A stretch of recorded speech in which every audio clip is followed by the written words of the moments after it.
Welcome to the Minute of Terror channel. Leave your like and subscribe to the channel. Leave a comment where you are watching this video from. My name is Laurie Strode. I'm 17 years old and live in Haddonfield, Illinois, a small town where everyone knows each other and nothing out of the ordinary ever happens. Or so I thought until the night of October 31st, 1978. What I experienced that night changed everything. The fear I felt, the weight of every decision, the sound of every step in the darkness are etched into me, like a nightmare that doesn't explain itself but won't let you wake up. I'm going to tell you what happened, how it happened, and how I survived the impossible. But even now, safe at last, I don't know if I truly escaped. He might still be out there, watching me, waiting. This is my story, split into 4 moments that define that Halloween night when the Boogeyman became real. It was a crisp autumn morning in Haddonfield. The sky was clear, the air carried the scent of fallen leaves, and the town buzzed with the spirit of Halloween. Kids ran along the sidewalks, planning their costumes, while jack-o'-lanterns glowed on porches. I was walking to school, clutching my chemistry and history books, thinking about the test I had later. My life was ordinary, predictable. School, hanging out with friends, babysitting to earn some extra cash. But that day, something fell off. I can't quite explain it. It was like the world was holding its breath, like something unseen was following me, lurking in the shadows among the trees. As I passed the Myers house, a chill ran down my spine. That house always creeped me out. It was an old, run-down place with broken windows and peeling paint, abandoned since something terrible happened there years ago. I was too young to remember, but the story still circulated in Haddonfield. A boy named Michael Myers, just 6 years old, killed his own sister with a kitchen knife on Halloween night. He was locked away in a mental hospital, and people didn't talk about him much after that. But the house stood as a grim reminder, a place that seemed to hold secrets. I stopped for a moment, staring at the dark windows, their tattered curtains swaying slightly in the breeze. That's when I saw it. A shadow, tall, motionless, at the corner of the house. I don't know if it was my imagination, but I felt a hollow in my chest, like something was watching me. My eyes locked on the figure for a second, and my heart raced. It was just a shape, but it felt human, standing there, staring. I shook my head, trying to shake off the unease, and kept walking to school, my steps quicker than usual. At school, the day went on as normal. I talked with my friends, Annie and Linda, about our plans for the night. Annie was excited, talking about meeting her boyfriend, Paul, while Linda planned to hang out with her boyfriend, Bob. I, on the other hand, would be babysitting Tommy Doyle, an 8-year-old kid. It wasn't my dream night, but I liked Tommy, and the job was easy. During class, my mind kept drifting back to that shadow at the Myers house. I tried to convince myself it was just the Halloween vibe getting to me. After all, it was a time for scary stories, pranks, and harmless scares. But something inside me wouldn't settle. It was like a silent warning echoing in my head, telling me to stay alert. As I walked home after school, I passed the Myers house again. I don't know why I looked, but I did. The shadow was gone, or maybe it was never there. But the air felt heavier, like the house was alive, breathing, watching me. I got home, changed clothes, and prepared for the night. I tried to focus on the simple plan: watch Tommy, watch movies, eat popcorn. But the unease lingered, like a dark cloud I couldn't shake. When the sun set, Haddonfield transformed. The streets came alive with kids dressed as ghosts, witches, and superheroes, running door to door for candy. The sky was dark, dotted with stars, and the full moon cast a pale, almost supernatural light over the town, making the jack-o'-lanterns glow like eyes in the night. I arrived at the Doyle's house around 6 in the evening. Tommy was pumped, telling stories about the Boogeyman, while we made popcorn to watch horror movies on TV. He asked if I believed in monsters.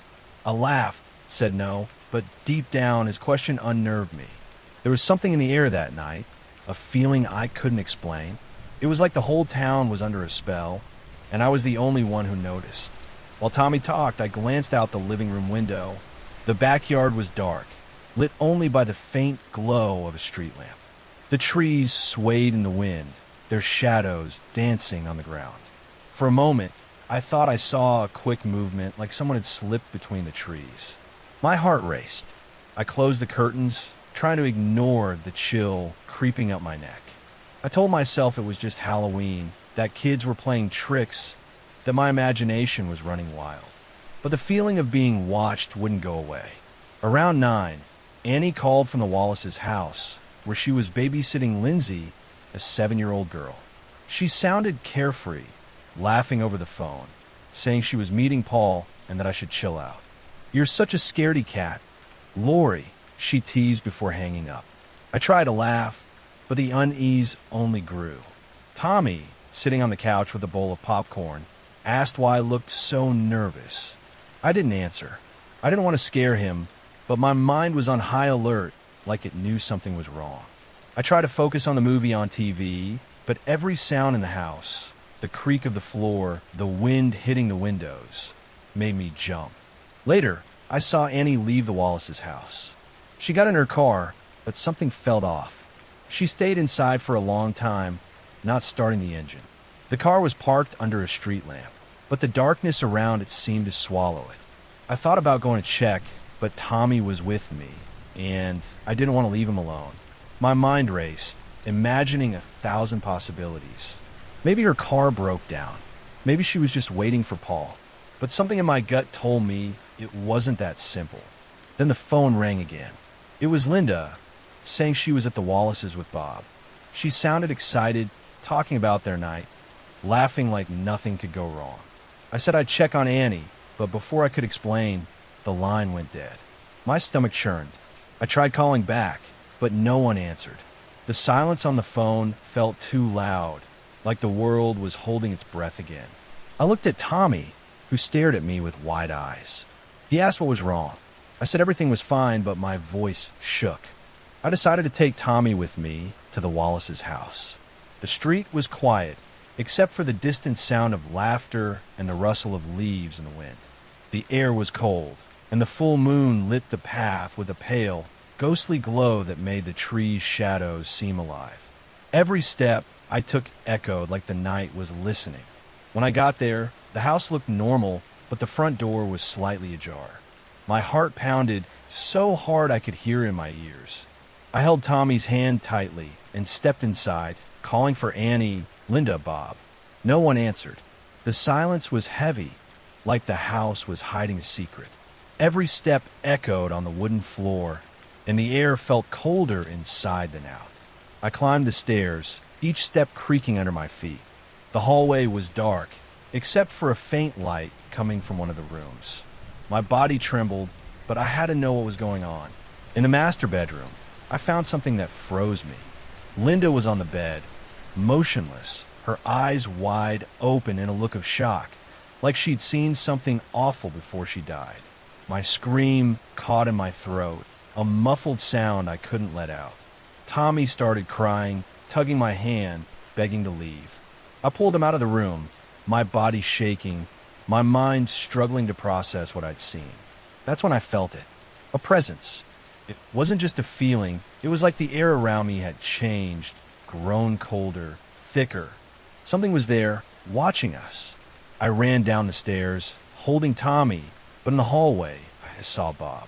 He was pinned to the wall, a huge knife through him, like a broken puppet. My stomach churned, and nausea rose in my throat. There was no time to think. I grabbed Tommy and ran for the door, but before I could get out, he appeared. A tall figure in a dark jumpsuit, wearing a blank white mask. Michael Myers. I didn't know how he was there, but his eyes, or their absence, stared at me through that mask. It was like looking into a void, something not human. His movements were slow, deliberate, like he knew I had nowhere to run. I ran back to the Doyle's house, locking the door with shaking hands. Tommy was screaming, asking who that man was. I had no answers. My mind was in a panic, but I had to keep the kids safe. I called the police, my voice trembling as I begged for help. The operator said someone was coming, but the line was shaky, full of static, like something was interfering. I locked all the windows, grabbed a knife from the kitchen, and hid Tommy and Lindsay, who had run over from next door, in an upstairs closet. My heart was pounding so hard it felt like it would burst. I knew he was coming. I heard heavy footsteps outside, the sound of doors being tested, windows being forced. The wind outside howled, like the night itself was alive, plotting against me. He got in. I don't know how, but the back door was open. I saw his shadow moving through the living room, slow, deliberate. The white mask gleamed in the faint streetlight, like a specter floating in the dark. He didn't speak, didn't make a sound, just moved, like a predator who knew his prey had no escape. I grabbed the kids and ran to an upstairs bedroom, locking the door. But he was strong. I heard the wood splinter as he pounded, each blow echoing like thunder. I grabbed a knitting needle from a dresser, my hands shaking so bad I could barely hold it. My body was freezing, but sweat dripped down my face. When the door gave way, he stepped in and I attacked. The needle pierced his neck, and he fell, the white mask tilting to one side. I thought it was over, that I'd won, but it wasn't. When I went downstairs to call for help, he got up, like pain didn't affect him, like he wasn't human. I ran outside, screaming for help, but the street was empty, the jack-o'-lanterns flickering like eyes in the dark. He followed, slow, relentless, each step echoing behind me like a drum. I ducked into another house, desperate, and hid in a closet. My breathing was too loud, my body trembling. The air in the closet was suffocating, and every sound outside seemed amplified. He opened the closet door, the white mask filling my vision. I fought him again, using a metal hanger to stab his eye. He fell, his heavy body hitting the floor, but I knew it wouldn't last. Then I heard gunshots. A man, who I later learned was Dr. Loomis, Michael's psychiatrist, appeared. He fired several times, and Michael fell from the second floor of the house, his body hitting the ground with a heavy thud that echoed in the night. I ran to the door, hugging Tommy and Lindsay, my body exhausted, my mind shattered. When I looked out the window, I saw Michael's body on the ground, still the white mask glowing in the moonlight. But when Loomis went to check, he was gone, vanished into the night, like he was part of it, like the darkness had swallowed him. I survived. Tommy and Lindsay did too. But something changed in me that night. Tommy's boogeyman was real, and he wasn't just a story to scare kids. He was something worse, something that can't be explained, that doesn't die. Sometimes when I close my eyes, I see that white mask, those empty eyes. Sometimes I hear footsteps in the dark, even so far from that night. And I wonder if he'll come back, if he's already watching, waiting for the right moment to finish what he started.